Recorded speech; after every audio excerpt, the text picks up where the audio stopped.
guys? The Bench Buddies are back with our round of 32 recap and picks. We didn't do the video on Sunday yesterday. We didn't have enough time to do it, but we are going to go through and tell you who we picked and why, and the result of the games as well. So we're going to talk about Saturday's picks first. Ty, 6-2. I picked the upset in UNC, and then Murray State fell to St. Peter's, the team that nobody saw coming, the Cinderella of this year's dance. But, you did pick Michigan, and I picked against them, and you're 1-1 so far in the tournament.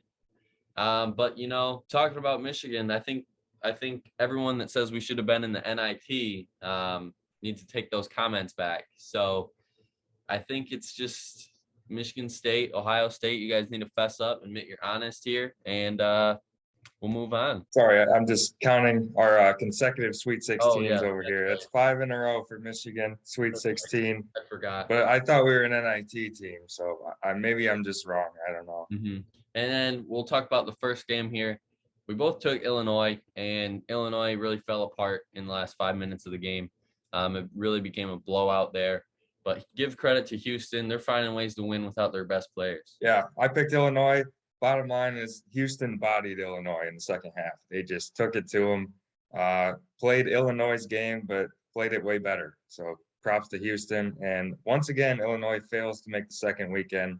Haven't been there since 2005. So another failure. And then at 2:40, we had Ohio State and Villanova. We both got this one right in Villanova.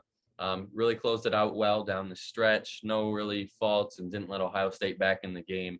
It was a close game with 4 minutes, but since that mark, Villanova really took over and showed their dominance. Yeah, even though it got close, you never really felt like Ohio State was even going to take the lead in that game. Villanova just so calm and collected down the stretch, and they're on pace to be the best free throw shooting team of all time. That's something to keep in mind as the tournament moves forward. And we have Tom Izzo losing yet again to Coach K in his last year. Duke really, kind of squeaked this one out, I would say. The point differential at the end of the game doesn't show how much of a close game it was.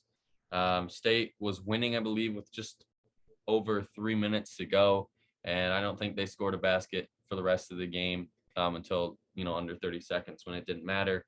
But Duke, they're making a run, going in Sweet 16 yet again in Coach K's last year, and let's see if they can keep it going. Yeah, this one would hurt if I was a Michigan State fan, making 11 threes against Duke.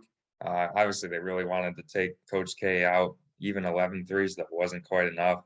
Puzzling that they kept taking Walker out at the end of the game. I felt like they needed him on the court. But props to Duke for getting the win. And at 6-10, probably the biggest upset of the day, I guess you could say, potentially. You have Iowa State beating Wisconsin, but this is due to Chucky Hepburn's injury. Ever since he went out, Wisconsin really just struggled on offense and defensively. A very low-scoring game, which is surprising for the Iowa State Cyclones. They don't normally keep it that low, but they played great defense today and had a good game plan against Wisconsin, and that's why they got the win. Yeah, I had a feeling Iowa State matched up well with Wisconsin. Obviously, huge loss with Chucky Hepburn leaving the game. I think that was probably the difference. I think Wisconsin wins with him in. But that doesn't matter in March. Iowa State's the team that's moving on, and they've proved us wrong. Apparently, they are not frauds. And we have Notre Dame, Texas Tech, and Notre Dame gave it a run, but they just couldn't make any shots in the last 3 minutes. And, I mentioned it in the last video, Texas Tech made 9 straight free throws without scoring a field goal in 6 minutes. And that's what won them this game, their defense and free throw shooting. And that's what Texas Tech is known for. Great defense and good free throw shooting, and it came out to play here, and that's why they're moving on. Yeah, bottom line, Texas Tech just knows how to close out games. So they struggled through a lot of this game, but they're moving on. Similar to Providence, when they get in close games, they usually win those games. We have the Fraud of the Year award going to Auburn. Really dominated the first game against Jacksonville State in the second half, and it's a complete opposite story against Miami here. Really just faltered in the second half. Didn't have any signs of a comeback. With 10 minutes to go, I believe Miami was up 10, and it never really got closer since.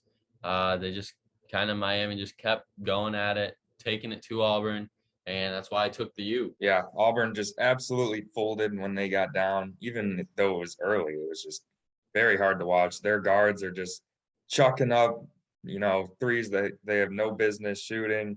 Smith played his heart out, but took some bad shots. Just overall a terrible performance by Auburn, and they just got absolutely dominated. In 8:40, we saw Purdue beat Texas by 10. I took Texas because I thought that it would happen. Purdue, it seems like they win the game and then they struggle. They did struggle in the first half, but what saved them was their free throws, making 33 of them.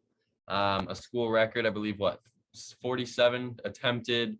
And, that's just unheard of, where they still shot over 70% from the line, won a game, and you can thank that because of their free throw shooting. Did they get bailed out on some calls? I didn't watch the whole game, I'm sure, because it's super rare to shoot 47 free throws in a 40-minute game.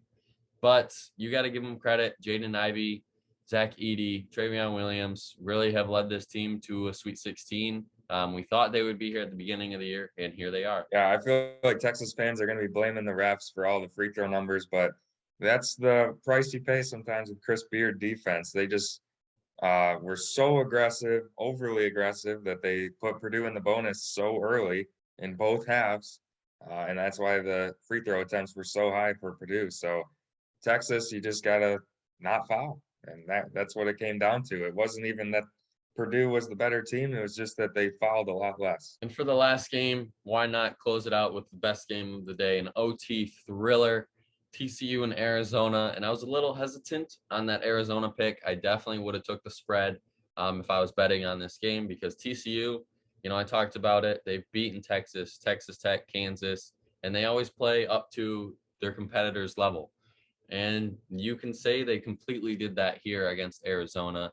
They could have, sent it to a double overtime, but they just didn't get that 3 to fall, and Arizona walked away with a 5-point win.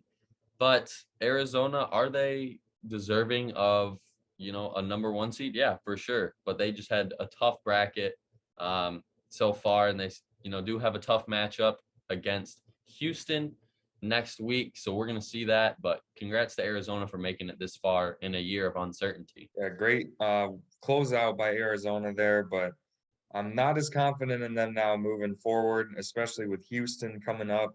Seems like they just were on such a roller coaster, really in their first 2 games. They can go on a huge run and then a huge drought. So we'll see if they can get that cleaned up. And then this is the result of those picks. We both went 5-3 with some different upsets, which got us to 5-3. But, Ty, obviously you beat me already this year. So congrats to you, but we're still going to keep picking all the games through the rest of March Madness. But that's going to be it for the video today. Make sure you hit that subscribe button. We're going to be doing our giveaway soon. We just need to pick a name, and we'll get in contact with the winner, and we'll make a video about it. But until the next time, the Bench Buddies are out.